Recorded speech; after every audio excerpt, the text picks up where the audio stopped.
तो आज हम आपके साथ शेयर करेंगे बहुत ही टेस्टी चटपटा सा नींबू, हरी मिर्च, लहसुन, अदरक का बहुत ही टेस्टी सा अचार, जिसे आप साल भर 6 महीने स्टोर कर सकते हैं। बट इतने दिन नहीं चलने वाला, क्योंकि ये बहुत ज़्यादा टेस्टी लगता है। बिना प्रिजर्वेटिव के आप इसे रख सकते हैं और आराम से इंजॉय कर सकते हैं।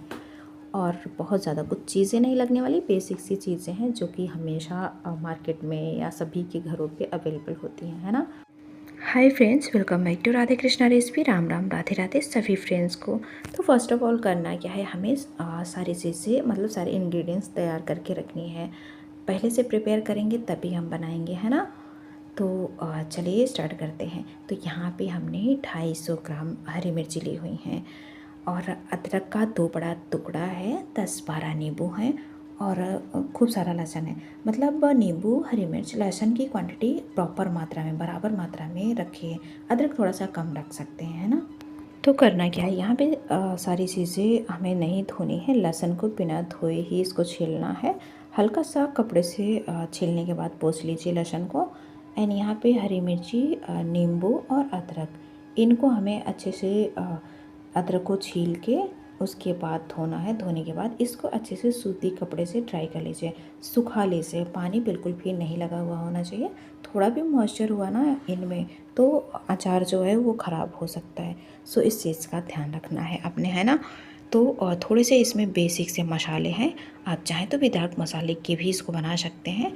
तो यहाँ पे मसालों में हमने सरसों ली हुई है, सौंफ लिया हुआ है, धनिया, मेथी दाना और थोड़ी सी कलौंजी लेनी है जो कि हमने नहीं ली हुई है ना। Fennel seed, coriander seed, fenugreek seed and mustard seed, ये सारे मसाले हैं। कलौंजी भी आपने लेनी है। और यहाँ पे हमने रेड चिली पाउडर ली हुई है 1 टीस्पून, मतलब 1 चम्मच बड़े चम्मच से ली हुई, टीस्पून नहीं है, भर के ली हुई, जो कि बिल्कुल ऑप्शनल है। ये तीखा वाला नहीं है तो ये देगी मिर्च, बट ऑप्शनल है। आप इसको नहीं डालें तो भी बहुत ज़्यादा टेस्टी बने। एंड यहाँ पे हमने मस्टर्ड ऑयल ली हुई है। वैसे अचार में सरसों का तेल बहुत ज़्यादा अच्छा होता है, टेस्टी लगता है, बट कोई नहीं, जो भी तेल आपके घर में डलता हो अचार में वही आप डालिए, जो भी आप खाते हो। और थोड़ा सा नमक है, बस यही सारी चीज़ें हैं जो कि सभी के पास अवेलेबल होती हैं। देन करना क्या है, सबसे पहले हमें यहाँ पे ये सरसों का दाल तैयार करना है, जो कि आपको रेडीमेड जो सरसों का दाल होता है ना, किसी भी ग्रोसरी की शॉप से आप इसे परचेस कर सकते हैं, ले सकते हैं। यहाँ पे मैं बना रही हूँ घर में, तो घर में इस तरह से भी राई से आप राई दाल बना सकते हैं। यहाँ पे हल्का सा इसको ऑन ऑफ करके मिक्सर को चलाना है। इस तरह से ये तैयार हो जाएगा राई पाउडर, है ना। तो बस ये हमारा रेडी हो चुका है। यहाँ पे करने क्या है, जो ये सारे मसाले हैं ना, हमें इनको हल्का सा भुनना है। तब तक भुनना है जब तक इसमें एक क्रैकल की आवाज़ नहीं आने लगती, मतलब चटपट चटपट सा ऐसा करने लगता है ना। तो ऐसे ही हमें इनको इस स्टेज तक भूनने हैं। तो अभी यहाँ पे कढ़ाई हमने रख दी हुई है। आप इसको इस तरह से मीडियम फ्लेम पे कॉन्टिन्यूसली चलाते हुए हमें भूनना है, जब तक ये मसालों में चटकने की आवाज़ ना आने लगे, है ना। तो बस ये मसाले ऑलमोस्ट हमारे रेडी हो चुके हैं। देन इनको हल्का सा ठंडा करना है। ठंडा करने के बाद ना हमें इनको हल्का सा दरदरा पीस लेना है। आप खलबट्टे में भी इसको कूट सकते हैं, थोड़ा सा मसाला है, या फिर मिक्सर में इस तरह से दरदरे फॉर्म में, मतलब मसाले को बहुत ज़्यादा बारीक नहीं करनी है ना। तो ये मसाला हमारा रेडी हो चुका है। अच्छा, यहाँ पे हमने कलौंजी नहीं ली हुई थी क्योंकि हमारे पास था नहीं, तो अब कलौंजी हाफ़ टी स्पून लेना है। हाफ़ टी स्पून कलौंजी और हाफ़ टी स्पून ही आपको मेथी दाना लेनी है, बहुत ज़्यादा क्वांटिटी में नहीं लेनी है। तो फाइनली यहाँ पे हमारा ये पाउडर रेडी हो चुका है, मतलब मसाला पाउडर। देन करना है नेक्स्ट प्रोसेस, यहाँ पे नींबुओं के छोटे छोटे पीसेस हमें करनी है। तो हमें दोनों साइड की ये जो नुकीले पार्ट होते हैं ना, कैप वाले, वो उनको हटा देना है, थोड़ा थोड़ा सा कट करके। देन इसमें इस तरह से छोटे छोटे पीसेस कर लेने, मतलब एक नींबू में आप 4 भाग कर सकते हैं, 4 भाग में इसको डिवाइड कर सकते हैं। और इसके जो सीड्स होते हैं ना नींबुओं के, वो बिल्कुल भी नहीं जानी चाहिए, वरना पूरा टेस्ट ख़राब हो जाएगा, है ना। तो इस तरह से हमने इनके बीज को निकाल देनी है। एक एक करके हमने सारे बीज को निकाल दिया। अब इन्हें डिस्कार्ड कर देंगे, मतलब बीज को फेंकना है हमें, ना कि हमें नींबू को फेंकनी है। तो बस अब करते हैं फिर से अगला काम। तो यहाँ पे ध्यान रखना है ना, जो नींबू हम रोज़ घर में खाते हैं ना, बिल्कुल रस वाला नींबू होना चाहिए, बड़ा वाला नींबू नहीं होना चाहिए, बिल्कुल देसी और छोटा छोटा नींबू होना चाहिए। उसी का अचार बहुत ही टेस्टी बनता है और वो टिकता भी है। देन यहाँ पे अदरक के जिंजर के छोटे छोटे पीसेस इनके कर लेनी है ताकि हमें इसको मिक्सर जार में डाल के पीसने में आसानी हो। तो यहाँ पे अदरक और नींबू ऑलमोस्ट हमारे रेडी हो चुके हैं। अब करते हैं फिर से अगला काम। तो यहाँ पे हमने जो ये लहसुन छील के रखी हुई है ना, यहाँ पे ध्यान रखना है आपको लहसुन की क्वांटिटी थोड़ी सी ज़्यादा, जैसे 250 ग्राम हमने ली हुई है हरी मिर्च, तो 250 ग्राम लगभग आपको लेनी है लहसुन। तो यहाँ पे हमने चॉपर का इस्तेमाल किया हुआ है। आप मिक्सर जार में भी ये प्रोसेस कर सकते हैं, बट पल्स मोड पे आप चलाएंगे मिक्सर जार को ना, ऑन ऑफ करके, तो ये जो चटनी बनती है ना, ये दरदरे फॉर्म में आ जाएगी।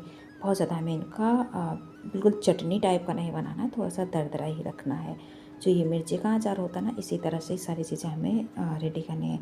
आप देख रहे हैं ना, लहसुन जो है इनके छोटे छोटे पीसेस दिख रहे हैं ना, इसी तरह से बिल्कुल। तो लहसुन भी हमारा रेडी हो चुका है। तो अभी हमें करना क्या है, ये मिर्ची जो है उसे भी हमें पीसना है और ध्यान रखना है हमें दरदरे फॉर्म में ये सारी चीज़ें तैयार करनी है। तो जैसे कि हमने यहाँ पे चॉपर में सारी चीज़ें करी हुई हैं, बट आप मिक्सर जार से भी मतलब मिक्सर में भी ये सारी चीज़ें कर सकते हैं और भी जल्दी हो जाएगा, है ना। बस ध्यान रखना है कि इनको चटनी फॉर्म में नहीं बनानी है, थोड़ा सा दरदरा फॉर्म में ही रखना है। तो आपने करनी क्या है, जो ये मिर्ची हमने साबुत इसमें डाली हुई है, जब भी आप मिक्सर में पीस रहे हैं तो मिर्ची के छोटे छोटे पीसेस करके ही मिक्सर में डालें। और अगर आप साबुत मिर्ची डालेंगे मिक्सर में ना, तो पीसने में दिक्कत होगी और थोड़ा सा टाइम भी लेगा। और जैसा कि हम चाहते हैं थोड़ा सा इसको दरदरा पीसना ना, तो दरदरा नहीं पीसेगा। साबुत मिर्ची पीसने के चक्कर में वो चटनी बन जाएगी। तो अगर छोटे छोटे पीसेस डालेंगे ना, तो ये जल्दी से इस तरह से पिस जाएगा मिक्सर में। तो इन छोटी छोटी बातों का आपने ध्यान रखना है ताकि बिल्कुल परफेक्ट बने आपका ये अचार, है ना। तो बस यहाँ पे एक बड़ा सा बाउल लेना है, देन पिसी हुई मिर्ची को हमने बाउल में ट्रांसफ़र कर देनी है। उसके बाद ये अदरक को भी सेम प्रोसेस में हमें रेडी कर लेना है, बिल्कुल दरदरे फॉर्म में। अदरक, लहसुन, ये सारी चीज़ें हमें दरदरा ही चाहिए। तो अब आती है बारी इसमें नींबू डालने की, जो कि हमने चॉपेड लेमन रखी हुई हैं। अच्छा, यहाँ पे करना क्या है, 5-6 नींबुओं का रस निचोड़ के आपको डालनी है और 5-6 नींबू को ऐसे ही कट करके डालनी है बिना निचोड़े। और निचोड़ने के बाद इसका छिलका बिल्कुल भी आपने नहीं फेंकना है, छोटे छोटे पीसेस छिलके का करके इसमें डाल देनी है। तो यहाँ पे जो भुना हुआ मसाला हमने रखी हुई थी भुन के और पीस के, वो मसाले ऐड कर देने। और अब यहाँ पे बिल्कुल इम्पॉर्टेंट बात ये है कि ये मसाले जो हमने पूरा डाली हुई हैं, आपने पूरा नहीं डालना है, ओनली 2 टीस्पून मसाले डालने हैं, मतलब 2 छोटे चम्मच ये मसाले भुने और पिसे वाले मसाले डालने हैं।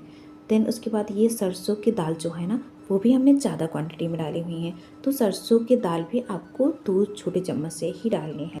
अब यहाँ पे डालेंगे काश्मीरी रेड चिली पाउडर, जो कि कलर के लिए हम डाल रहे हैं, बट बिल्कुल ऑप्शनल है। आप डालेंगे तो ठीक है, नहीं भी डालेंगे तो कोई प्रॉब्लम नहीं, आप कम्प्लीटली इसे हटा सकते हैं, कोई दिक्कत नहीं। यहाँ पे टेस्ट के अनुसार हमें नमक डालना है, टेस्ट से थोड़ा सा ज़्यादा डालना है क्योंकि ये अचार है, ये थोड़ा सा नमक कम हो जाता है बाद में, तो 1 चम्मच बढ़ा के डालिए। जितना टेस्ट है ना, उससे 1 चम्मच बढ़ा के डालेंगे तो बिल्कुल प्रॉपर होगा ये। उसके बाद हमने मस्टर्ड ऑयल मतलब सरसों के तेल 1 कप डाली हुई है, बहुत ज़्यादा तेल की ज़रूरत नहीं है इसमें।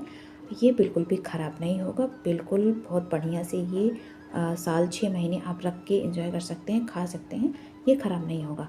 ज़रूरी नहीं कि तेल खूब सारा डालने के बाद ही ये चलेगा, ऐसा कुछ नहीं है। तो बस ये सारी चीज़ें डाल के हमने मिक्स कर लेनी है। जैसे कि हमने सरसों का तेल डाला हुआ, तो सरसों के तेल की जगह पे आप जो भी तेल खाना पसंद करते हैं वो डाल सकते हैं। तो बस यहाँ पे सारी चीज़ों को मिक्स कर देनी है, ये बिल्कुल बन के तैयार है। आप अभी भी इसे खा सकते हैं, ओनली मिर्ची, बट नींबू अभी थोड़ा सा बहुत ज़्यादा हार्ड होगा, इसे बस 3 से 4 दिन के लिए छोड़ दीजिए। ये नींबू बिल्कुल जैसे जैसे टाइम आता जाएगा, नींबू बिल्कुल सॉफ्ट होता जाएगा, गल जाएगा। आप इसको खाइए, मतलब एक एक नींबू के पीसेस निकाल के खाएंगे ना मिर्ची के साथ, तो बहुत ज़्यादा टेस्टी लगेगा ये। आप करके देखिए, इस तरह से बना के देखिए, बहुत ज़्यादा मतलब ये हमारा ट्रेडिशनल मिर्ची का अचार है, आप ज़रूर ट्राई कीजिएगा। अब यहाँ पे हमने एक साफ़ सुथरा कंटेनर लेना है, मतलब आप जार में, मतलब कांच के जार में या फिर मिट्टी के जार में या फिर इस तरह के नॉर्मल प्लास्टिक के डिब्बे में रख सकते हैं। बस ध्यान रखना है आपको कि अच्छे से ये जो भी बर्तन में आप रख रहे हैं ना, साफ़ सुथरा और ड्राई होना चाहिए और बहुत ही सेफली ध्यान रखते हुए आपको अचार को छूना है। ना तो गीले हाथों से ना गीले चम्मच से इसको निकालना है, नहीं तो ये ख़राब हो जाएगा। तो इस चीज़ का ध्यान रखना है। तो ये अचार बन के हमारा बिल्कुल रेडी हो चुका है। आप भी ज़रूर ट्राई कर सकते हैं और वीडियो पसंद आए तो फैमिली एंड फ्रेंड्स में वीडियो को शेयर भी कर सकते हैं, चैनल को ज्वाइन भी कर सकते हैं, सब्सक्राइब कर सकते हैं। पसंद आए तो लाइक भी कर देना, पैसा नहीं लगता है ना। तो बस ये अगर धूप हो रही है ना तो धूप में 1-2 दिन रख दीजिए, अदरवाइज़ ज़रूरत नहीं है। बिना धूप के भी अचार बहुत ही अच्छा चलेगा और टेस्टी बनेगा, है ना। तो आप भी ज़रूर ट्राई कीजिए, बनाइए, खाइए, खिलाइए, स्वस्थ रहिए, मस्त रहिए, अपने अपनों का ध्यान रखते रहिए। फिर मिलते हैं एक और अच्छी रेसिपी के साथ। जय भोलेनाथ।